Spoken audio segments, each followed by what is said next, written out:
सोचिए, जब कोई इतना मजबूर हो जाए कि वो एक ऐसा सौदा कर ले जो सुनने में तो बहुत अच्छा लगता है पर असल में होता नहीं। आज हम मोहिनी की कहानी में उतर रहे हैं, एक ऐसी कहानी जो हमें शॉर्टकट लेने के खतरों और लालच की भारी कीमत के बारे में बताती है। ये सिर्फ एक लाइन नहीं है, ये एक एहसास है। ये लाइन हमें सीधा खींचकर ले जाती है विजय की दुनिया में, एक ऐसी दुनिया जहां हवा में नाउम्मीदी घुली हुई है और एक ऐसा सौदा होने को है जो उससे उसका सब कुछ छीन लेगा। तो चलिए मिलते हैं इस कहानी के हीरो, या शायद ट्रैजिक हीरो, विजय से। एक ऐसा आदमी जिसने अपनी पूरी जिंदगी, अपनी सारी जवानी अपनी जमीन पर खपा दी, लेकिन जब किस्मत ही मुंह फेर ले तो इंसान एक ऐसे रास्ते पर निकल पड़ता है जहां से लौटना नामुमकिन हो जाता है। विजय की कहानी ना एक क्लासिक स्ट्रगल है। एक तरफ है जी तोड़ मेहनत और दूसरी तरफ है कड़वी हकीकत। उसने अपना खून पसीना, अपनी हर सांस उस जमीन को सींचने में लगा दी और नतीजा सब कुछ बर्बाद। वो बेबसी, वो लाचारी महसूस की जा सकती है ना। और फिर आता है वो फाइनल झटका, अल्टीमेटम। सिर्फ एक हफ्ता, सोचिए, बस 7 दिन, अपनी जमीन, अपनी जिंदगी, अपना सब कुछ बचाने के लिए। बस यही वो दबाव होता है जो एक सीधे साधे इंसान को कुछ ऐसा करने पर मजबूर कर देता है जिसकी कोई कल्पना भी नहीं कर सकता। जब मेहनत के सारे रास्ते बंद हो जाते हैं ना, तो शॉर्टकट का रास्ता बहुत लुभावना लगने लगता है। और विजय की कहानी में ये शॉर्टकट का लालच किसी और के जरिए नहीं, बल्कि उसकी अपनी पत्नी कमला के रूप में आता है।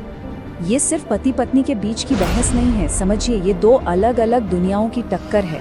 एक तरफ है विजय, जिसे मेहनत पर अटूट विश्वास है। दूसरी तरफ कमला, जो एक चमत्कार की आस लगाए बैठी है। और आखिर में जानते हैं क्या होता है? विजय का अपना गुरूर, उसका अभिमान ही उसे खींचकर उस तांत्रिक के दरवाजे तक ले जाता है। और बस यही है वो पल, वो पॉइंट ऑफ नो रिटर्न। विजय तांत्रिक से मिलता है और एक ऐसा सौदा होता है जो उसकी आत्मा को हमेशा के लिए गिरवी रख लेगा। देखिए, ये कोई मामूली पूजा पाठ या हवन नहीं है।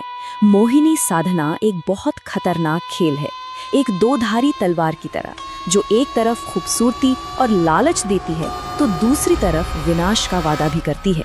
मतलब ये एक ऐसी शक्ति को काबू करने की कोशिश है जो इंसान की समझ से बिल्कुल बाहर है। शर्तें सुनने में तो बड़ी सीधी सादी लगती है ना, पर कहते हैं ना, devil is in the details. शैतान तो छोटी छोटी बातों में ही छपा होता है। बस एक गलती, एक चूक और खेल खत्म। ये एक बिछा हुआ जाल है और विजय सीधा उसमें जाके फंसने वाला है। और ये है मोहिनी का वादा, एक ऐसा वादा जो विजय को वो सब कुछ देने का दावा कर रहा है जिसके उसने कभी सपने देखे थे। लेकिन इसकी कीमत क्या है? उसकी अपनी आत्मा। तो सवाल उठता है, क्या ये सौदा फायदे का था? पहली नजर में तो लगेगा हाँ बिल्कुल, लेकिन जैसा हम आगे देखेंगे, इस सौदे की असली कीमत पैसों से नहीं बल्कि उन चीजों से चुकाई जाती है जो विजय हमेशा के लिए खो देता है। तो अनुष्ठान पूरा हो चुका है, विजय घर लौटता है, जिस्म से थका हुआ पर दिल में एक नई उम्मीद लिए। और जब अगली सुबह उसकी आंख खुलती है तो एक चमत्कार दरवाजे पर दस्तक दे रहा होता है। ये मोहिनी की ताकत का पहला सबूत था। रातों रात उसके सूखे बंजर खेत लहलहाते हुए नखलिस्तान में बदल चुके थे, बिल्कुल जैसे कोई सपना सच हो गया हो, या शायद किसी बुरे सपने की शुरुआत हो रही थी। और फायदे तो बस शुरू हुए थे, एक के बाद एक। उसके सारे कर्ज रहस्यमयी तरीके से खत्म हो गए। गांव में उसे अचानक इज्जत मिलने लगी। मतलब अब ऐसा लग रहा था कि विजय के पास वो सब कुछ है जो वो चाहता था। लेकिन एक कीमत तो चुकानी थी, हमेशा होती है, और विजय के लिए ये कीमत थी उसका अपना रिश्ता। जैसे जैसे उसके खेत हरे हो रहे थे, उसकी दौलत बढ़ रही थी, वैसे वैसे ही उसकी अपनी पत्नी से दूरियां बढ़ती जा रही थी। और फिर आती है अंत की शुरुआत। बस एक छोटी सी गलती, एक पल की कमजोरी, और ताश के पत्तों की तरह सब कुछ बिखर जाता है। सब कुछ इतनी तेजी से हुआ, बस एक स्पर्श, एक छोटी सी गलतफहमी, और फिर मोहिनी का कहर टूट पड़ता है।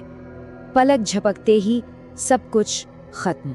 मोहिनी के आखिरी शब्द बर्फ की तरह ठंडे और जहर की तरह क्रूर थे। ये सिर्फ एक सजा नहीं थी, ये विजय की हार का, उसकी ट्रेजेडी का मजाक था। ये एक ऐसे दर्दनाक अंत का ऐलान था जहां कोई उम्मीद बाकी नहीं। तो विजय की इस दर्दनाक कहानी से हमें क्या सीख मिलती है? और ये जो सबक हैं वो आज के ज़माने में हमारी ज़िंदगी में क्यों मायने रखते हैं। सबक बिल्कुल साफ है। पहला, शॉर्टकट हमेशा खतरनाक होते हैं। दूसरा, दुनिया में हर चीज़ की एक कीमत होती है। और सबसे ज़रूरी, जो चीज़ें आपके पास हैं उनकी कद्र करें, इससे पहले कि बहुत देर हो जाए और वो हमेशा के लिए हाथ से निकल जाए। तो अब सवाल ये उठता है कि मोहिनी का असली खतरा क्या है? क्या वो सच में कोई बाहरी शक्ति है या फिर वो हमारे ही अंदर का लालच है, हमारी हताशा और रातों रात सब कुछ पा लेने की हमारी ख्वाहिश? सोचिए, आज की दुनिया में ये मोहिनी कौन है और क्या हम वो कीमत चुकाने के लिए तैयार हैं?